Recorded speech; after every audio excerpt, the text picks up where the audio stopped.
brothers and sisters, and my dad was kind of an itinerant alcoholic, so he was never home, and I grew up on welfare in the inner city in Louisville, Kentucky, and we probably moved about 12 times while I was in school.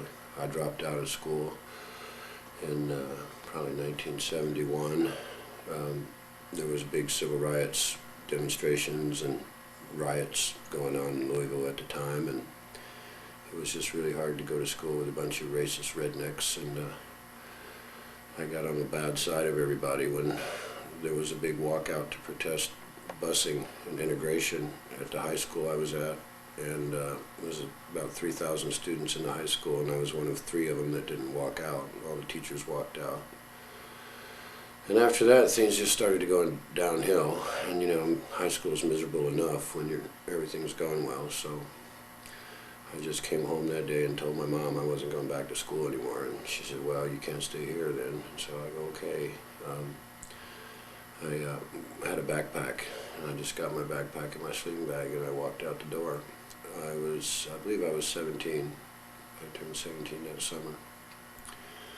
So I hitched down to New Orleans and hung out for a while, and then went to Washington, D.C., and there was a big kind of a hippie scene here then, and I hung out there, and then I decided to go back to L.A., where my family was from before we moved back to Louisville.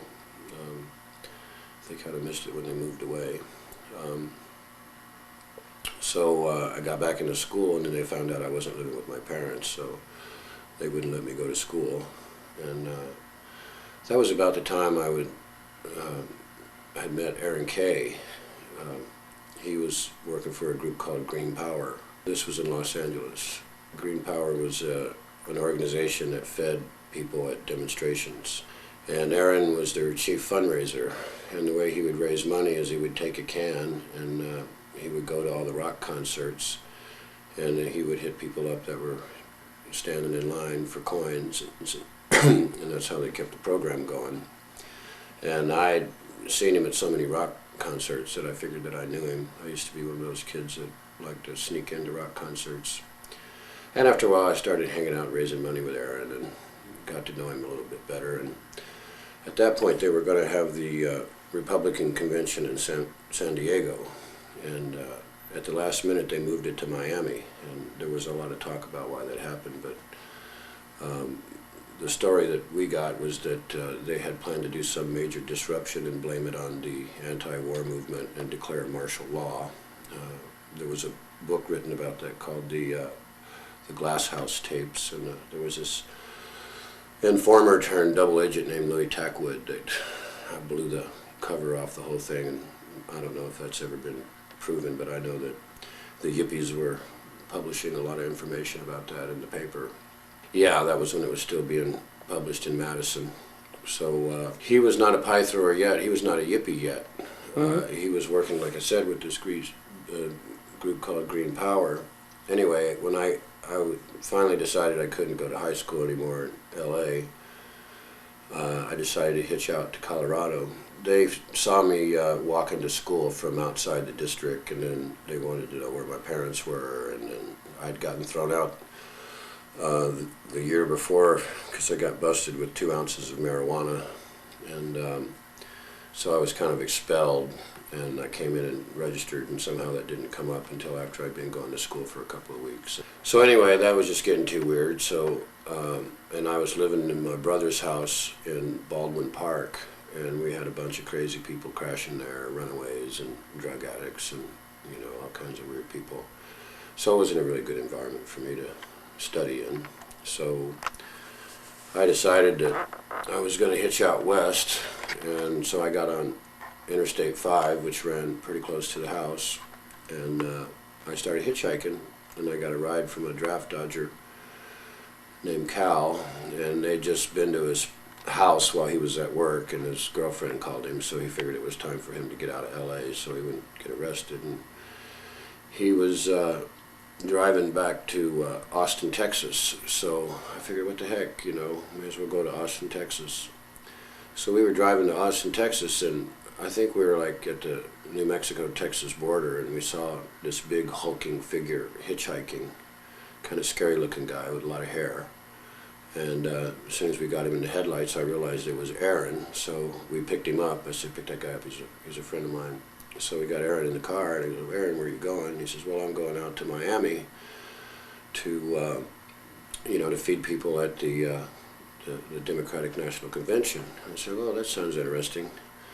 So he didn't want to hang around in Austin. He was in a hurry, so he just kept going. I stuck around in Austin for a few days, and it was kind of fun, but I figured, well, what the heck, I'll hitchhike out to the Democratic Convention too. So I did, and when I got to Miami, I was just kind of, lost in all the urban traffic, and I didn't really know where people were and what was going on. And I got picked up by this other guy named Red. He was driving this little Austin Healey, and he goes, where are you going? I said, well, I'm coming out here for the protest. What are you doing? He says, well, I'm with the Yippies, and I'm staying over at the house on Mary Street, and I'm just out here looking for a part for my car. And he said he had to look, he needed to look around for the part a little bit, but when he found it, he could take me back to the Mary Street house, and I could probably crash there. So as it turned out, I had a little money on me, and he didn't have enough money for the part, so I helped him buy it. There was a water pump, and he didn't know how to put it in, so I put it in for him. And so by this time, we developed a little bit of a friendship, so he took me over to the Mary Street house and introduced me to all the Yippies over there. There were Dana Beal and, Tom Forcade and A.J. Weberman and Vinegar Bin Zippy and all these guys. And I'd never heard of them before. And so I just started hanging around the house and working in the kitchen and helping. They were putting out a daily newspaper about the conventions, and I was helping lay that out. And so when we got everybody camping in Flamingo Park, which was where all the demonstrators were, for some reason they gave us a camping permit. It was a big 5-bedroom house in what now is an exclusive neighborhood, but the neighborhood was a little bit run down back then, the Coconut Grove neighborhood. What was it like meeting Forcade first off? Well, he was just kind of this guy that was walking around and always grumbling about stuff, and I wasn't paying that much attention to him. Mostly I was working with Dana. It was obviously it was obvious that he was somebody that carried some weight around there. People seemed to defer to him a lot. Him and Dana seemed to run all the meetings, and whatever they wanted to be decided, that was usually what got decided. His big thing was talking about cultural imperialism, and he was talking about Coca-Cola and all these multinationals going into other countries and destroying their culture really before anyone else that I knew of, and that was something he was really concerned about. And so we all made sure that we didn't buy anything and that was made by these big companies, and we weren't allowed to drink beer.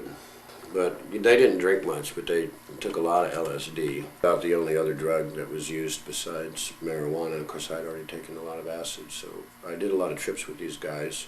And then they were having a big meeting one day in the Flamingo Park, so I went out to the meeting, and they were dividing up all the tasks that had to be done. And one of the things that needed to be done was this one guy had been working on this 20-foot piñata shaped like a joint, and he had started it, and then he just kind of quit, and they didn't know what happened to him. And so I volunteered to help finish the paper mache job on the joint. I'd done some paper mache before, so that was my first job really of any consequence. That was one of the reasons my parents decided to move back to Louisville. They were tired of fishing me out of jail. I'd been busted in school for marijuana. I got busted at a demonstration. I got picked up for curfew violation, and they just figured I was going downhill and we needed to get back to Kentucky. But anyway, we made this big joint, and we spent all night rolling joints out of these pounds of pot that Dana had got donated from local dealers or sent down from New York, or we never figured out exactly where it came from. And this was Forcade's big idea for a smoke-in. I think it might have been one of the first smoke-ins. But we put all the joints in little bags, about 5 or 6 joints per bag, and then we put all of those inside the piñata, and we paraded it through the streets of downtown Miami Beach, and I think Forcade and some other people had stolen this giant photo of LBJ that was supposed to be right next to the giant photo of John Kennedy that they were going to display on the stage of the convention center. And I don't know how they got that out of there, but they did. So we painted a joint in LBJ's mouth, and we paraded the photo down the street and the large joint down the street and all the yippies. And after we marched around downtown, then we went back to the Flamingo Park where all the protesters were, and then we proceeded to break open the piñata and have a smoke-in. So that was kind of my first action there. I've been arrested at a protest before in Griffith Park during the Love-In, but that was accidental. Well, that would have been 1970.